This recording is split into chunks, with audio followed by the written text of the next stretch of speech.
In the last decade, we saw a whole host of games with historical backdrops, but World War II in particular seemed like one that the industry was obsessed with. Whether or not that was due to money, demand, or just simply developer interest is debatable, but both gamers and game companies alike couldn't get enough of this setting, particularly in the subgenre that is the first-person shooter. Yes, FPSs were the go-to for World War II games. From around 1999 to perhaps 2009, the FPS scene was dominated by World War II, so much so it would have you think that the only decent military shooter was a World War II one, and as we all know, that is far from the truth. From your straight up FPSs such as Medal of Honor and Call of Duty, to your more tactical strategy FPS titles such as Battlefield 1942 or 3 and Brothers in Arms, the World War II backdrop was a favourite of the popular FPS series, but as time went on, the setting became saturated for many in a few different genres, and even though modern shooters had been done before, Call of Duty 4 was considered a nice change of scenery by a lot of people and the turning point of the World War II shooter trend, despite the fact there were World War II shooters after it. But it wasn't until the turn of the decade that we'd see the start of the decline in games with historical backdrops overall, including World War II. That was quite a long opening segment, wasn't it? Hello everyone, I am RedBeakRaven and welcome to a discussion video on World War II in video games. Yes, in this video I'll be discussing the potential of the World War II setting in games and look at how this widely done before backdrop could offer not just a nice change of pace these days, but an entirely new experience. Now, as you might anticipate, a good portion of this video will be about shooters, but I will focus on others as well. With the announcement of Call of Duty World War II, I got the idea to make a video on its potential to be more than just a shooter, but the World War II theme doesn't need to be limited to a single genre, and I would probably focus more on other stuff than just Call of Duty. So I instead decided to do a discussion about the theme overall and the potential it still has, especially nowadays. Apart from that though, let's get into it. So as I already said, once upon a time, World War II was a backdrop we saw quite often in a few different genres. The home ground for this setting was the old military first-person shooters many of us were obsessed with. Back in the days when kids up way past their bedtime didn't scream through a mic at being sniped by a camping bastard, but it also did very well in the real-time strategy scene, and there were some very good World War II third-person shooters out there as well, even a good open world one. The World War II shooter trend was one that lasted for quite a number of years, and that's not much of a surprise when you think about it. After all, the Nazis are a perfect enemy, and World War II is definitely one of the more important and interesting events in history. But as with all things, the trend eventually came to an end, and as many correctly predicted, the sci-fi trend would enter the space, right after the possible modern warfare trend that didn't really go on for very long. It shouldn't be surprising that sci-fi games seem to be everywhere these days. This generation has seen the industry display a huge focus on the sci-fi side of things, particularly in the shooter department, for both first and third person shooters. Many gamers have over the past year or two taken to forums to discuss the opinion that there are too many sci-fi shooters. Just like at the beginning of this decade and even earlier, a lot of people were discussing the opinion that there are too many World War II shooters or military shooters in general. Thus, the wheel turns as it always does, but maybe it's not as simple as that. It begs the question, are these cases of an industry trend gone too far, or gamers simply not knowing what the hell they want, or are some of us just buying so many mediocre games of a certain type we fail to realise it may be a case of that there are too many bad to average ones? Zombie games I think is a good example of that. I think it could be a bit of everything there in all honesty, but we'll probably never know. Developers are often in a damned if you do, damned if you don't situation these days. I don't think with Call of Duty World War II we'll see another World War II shooter trend, but it may encourage for a more diverse selection of historical themes being explored, rather than more than half of new releases these days being sci-fi. It's hard to say, but with the gaps various space games such as No Man's Sky or Mass Effect Andromeda seem to have left, I doubt there'll be a sci-fi space game boycott anytime soon. The historical setting has become something of a kind of a thing of the past, which is quite funny when you think of it like that, but that is how it appears to me. Sci-fi dominates the FPS scene and possibly the entire industry at this moment in time. Not a complaint though, I just love history and I miss the big focus on it sometimes. I really want to see more games with historical settings, but we're specifically talking about World War II here. So despite the fact that there are plenty of other times in history games could use as a backdrop, World War II is one that still interests me, and I would like to see it once again in games, but not necessarily necessarily in the way it was once done. Just because Call of Duty is exploring that theme again doesn't make it an instant buy, but let's talk about that. So yes, Call of Duty is going back to its roots. World War II will once again serve as the next game's backdrop, and as unsurprised at that reveal as I was surprised a little by its dropping the superhero for humanity and horror attitude, though that remains to be seen. While my interest in this series matches that of my interest in McDonald's new frog, which is very little, I am intrigued by Call of Duty World War II. I like that they are going back to their roots and the supposed focus on a human and intimate storyline, something you don't see a lot in shooters like this. Some good stories here and there, but nothing spectacular. You could argue that for a shooter its bigger focus should be gameplay, but honestly, Doom aside, and even that had a story element, I am still very tired of the go to point A and then point B while shooting at other people that are shooting at you type of game. It's one reason I haven't liked competitive multiplayer since Black Ops 2. Each to their own though, whether or not the story of a game is the more important aspect. You can't beat a good story though, right?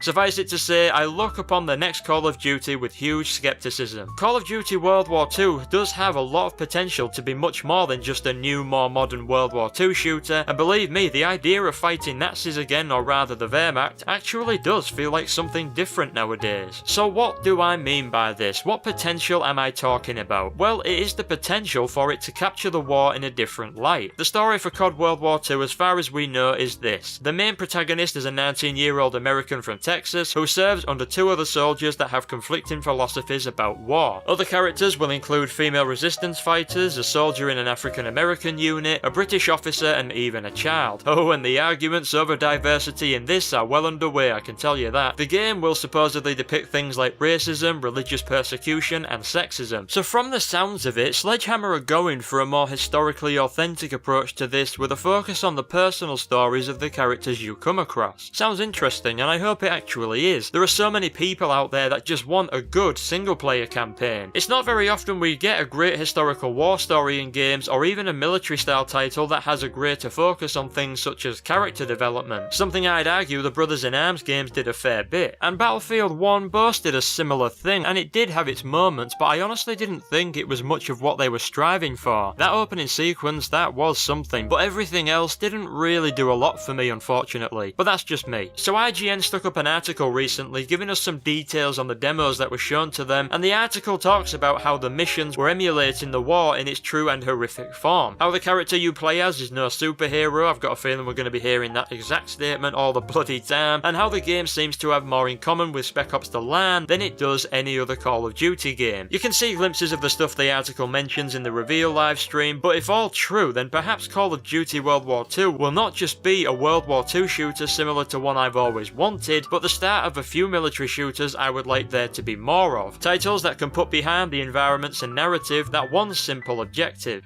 point and shoot.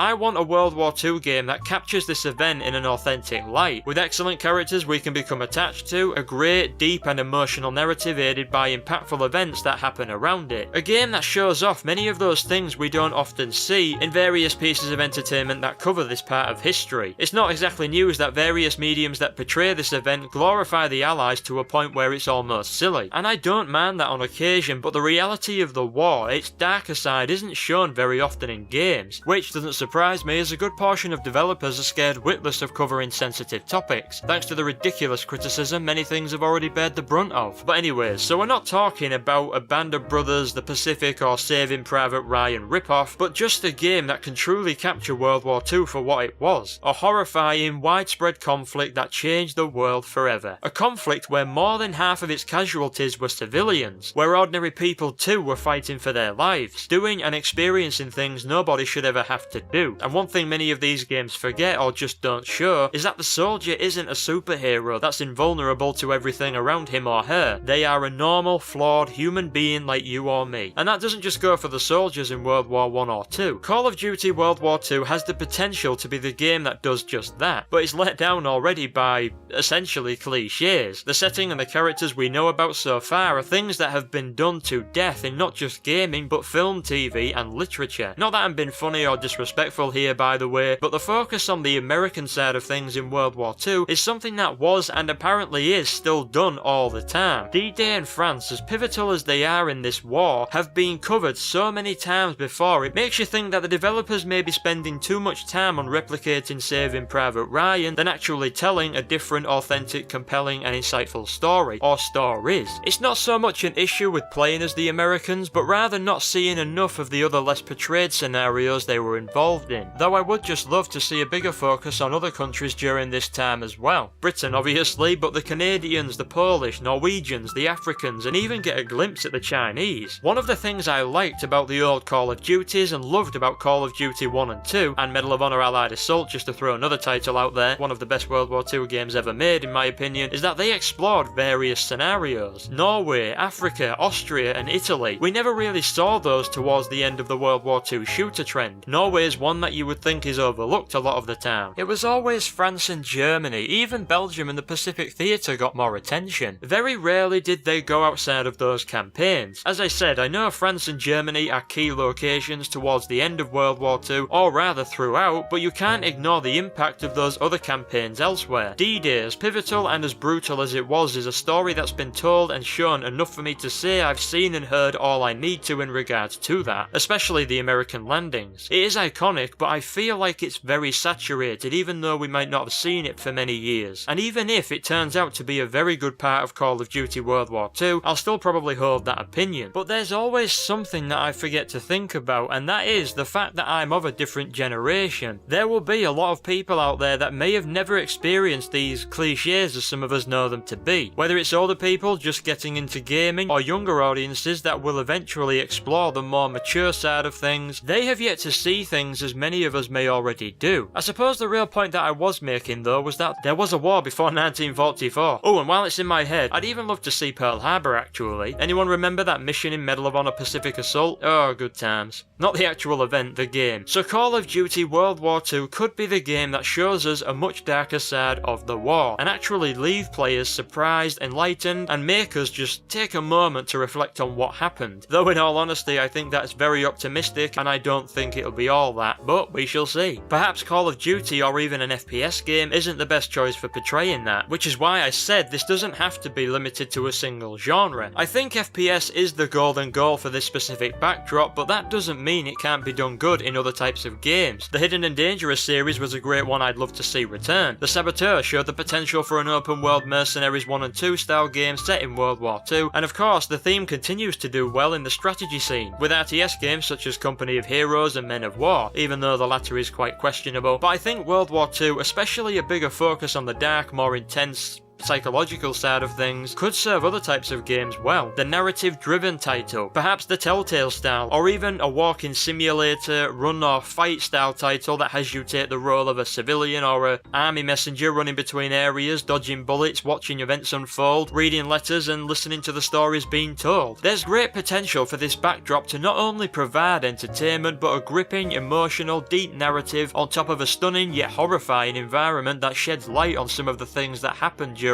this time, presents us with stories that feel real and are enlightening, an experience that comes close to really capturing World War II in its dark and truest form, an experience that shows, dare I say it, that it wasn't just the Axis that committed crimes of war, even if their atrocities were worse. Though looking at what some of the Soviets did during the invasion of Germany and the USSR's actions following the war's conclusion, many historians have debated on whether or not in the grand scheme of things the Soviets were almost just as bad, which ties into another desire of mine, one which I would find very interesting, which is part of the want to see more of the world during this time explored, and that is viewing the whole affair through the eyes of not just the Allies, but also the Axis. Stepping into the boots of a German or Austrian, or even an Italian, could offer a very different, interesting, and perhaps enlightening experience than that of one playing as the Allies. And before those of you who may be about to type in the comments below that I'm a disgraceful, sick and twisted individual for wanting to play as a Nazi, know this: not every every Wehrmacht soldier was an actual Nazi, or a supporter of their ideology. It would be ignorant to say that every single German during this time was an evil Nazi supporting arsehole and deserves to be the bad guy in every war game. The fact is, it wasn't as clear cut as that. Ever wonder why Hitler's Germany had so many troops in the first place? Well, part of the reason was compulsory military service, as well as many Germans being educated or re-educated into thinking that the Nazis' empire was one worth fighting for. Nationalism and militarism played a key role here. To cut a long story short though, conscription was a big thing in the world. Both the Allies and the Axis utilised this to increase the number of personnel in their armed forces, though unlike the British and the Americans for example, the Germans would seek to imprison or execute those who objected to fighting. There were some imprisonments in Britain for conscientious objectors, but the country was far more lenient than Germany was, especially after the mass loss of life in World War I. If you didn't already know, there were many people both with and without power in Nazi Germany that wanted to see both Hitler and the Nazi Party destroyed. Playing as an anti-Nazi Wehrmacht soldier could provide us with some interesting interactions and character development. Again, it's not something that's been done often, if at all. Many Germans that fought in the war did so under threat of imprisonment or worse, and that alone provides enough interesting background for many potential characters on the Axis side of things. Something that I honestly would like for a World War II game to cover, and not just an FPS like Call of Duty mind you, is something that the old World War II games completely avoided, and that is the Holocaust. It was a common argument back then that games weren't mature enough to depict such difficult topics. Even now, when the industry clearly has matured much more, it hasn't done so to a point where developers won't bend over backwards for the few childish adults that speak out against anything sex related. Call of Duty World War II is supposedly tackling some of the intolerance that the world at that time was full of, and it's apparently showing atrocities because they are necessary to tell a truthful story. And maybe the game does this, but it's something I'd like to see explored more in the future of World War II games. I'm not saying showcase the concentration camps while they were in full swing, but those moments the Allies realised the fullest extent of the Nazis' cruelty upon seeing the camps for the first time. Those moments shown in game without guns blasting all around us could make for some intense and silent periods that leave us speechless for a duration. Learning about it is one thing, but stumbling across something like that without the knowledge of what exactly went on is enough to change even the hardiest of people. The psychological effects of war is something that I would like to see explored in games with a World War II theme. The unfortunate realities need to be on display and confronted rather than put off to the sidelines in order to preserve that old demand of fun gameplay. At the end of the day, they are games, but to many of us, they are more than just a product of entertainment. They do things and make us feel in a way that no other medium can, and it doesn't have to be an all grim experience. The moments of hope that were scattered throughout the war, from a soldier helping a child to an enemy that has a change of heart. Small yet powerful moments that can add a lot to the overall story and experience. There's even a particular battle I'd love to see portrayed, and guess what? It's not even been picked up by Hollywood yet. It's regarded as World War II's strangest battle, and that is the Battle for Castle Itter. Around the 5th of May 1945, just 5 days following Hitler's suicide, a small group of US Army personnel that consisted of tanks as well as soldiers liberated an Austrian castle known as Schloss Itter. It was a prison for high-profile prisoners, and at the time they mostly consisted of French VIPs, but there were apparently some Eastern European prisoners there as well. The Axis soldiers at the castle, like so many others around the country at this time, abandoned their post. Naturally, the prisoners took command of the castle and armed themselves with the leftover weaponry. In a nearby town, a unit of Wehrmacht soldiers had defied an order to retreat and banded together with the local Austrian resistance. The Waffen-SS, however, were roaming around parts of Austria, killing pretty much anyone they came across, and some of them reoccupied this nearby town, and both the prisoners at the castle and the Wehrmacht unit needed the help of the approaching Americans. The Germans were initially going to surrender to them once they arrived, but instead approached them for aid. The Americans there were a reconnaissance unit and wasted no time in rescuing the prisoners at the castle. Eventually, on the 5th of May, over 100 Waffen-SS soldiers attempted to retake the castle. Long story short, the small number of men and women that consisted of prisoners, US soldiers, soldiers of the Wehrmacht and even Austrian resistance successfully defended Itter Castle until a relief force arrived. This would be good to not only shed light on the only time in the war the Allies and the soldiers of the Wehrmacht fought together, but also maybe transport us to the war going on in Austria. The Vienna offensive could be a good Russian campaign. There's so much more I could actually go into, but I'm gonna start wrapping this up. So there's a lot of potential left for the World War II theme in other types of games on top of the first person shooter, and I honestly do hope, as much as I want the series to bury itself and and have the developers start up a new IP or something and get rid of Activision, that Call of Duty World War II is the start of something different. Also, they need to make a standalone Nazi zombies game, with the waves and everything, but also a single player campaign. There's your alternate history for you. Explore the aftermath of the war where all the dead turn into zombies. Just let Treyarch make a zombies only game, Activision, you greedy buggers. Stop focusing on multiplayer and microtransactions. Anyways, didn't I say I was going to wrap up? So, I forgot to mention something. Another type or types of warfare we don't see very often through a first person view are naval and air warfare. We've seen the bombers in a few World War II shooters before, but there's never been a decent focus on either of those particular types of combat. I know that sort of thing is limited in things such as FPS games, but like I said, those other types could explore so much more. But I think that is where I will finish talking about this. So let me know in the comments below, what are your thoughts? How do you feel about Call of Duty World War II? What would you like to see in a World War II game? Do you even wish to see that theme explored more again? Let me know what's on your mind. I'll definitely be interested in what you have to say. So hit the like button if you like this video. You can also follow me on Twitter or like me on Facebook. The links to those you will find at the bottom of the description. Anyways, that's all from me. So until next time,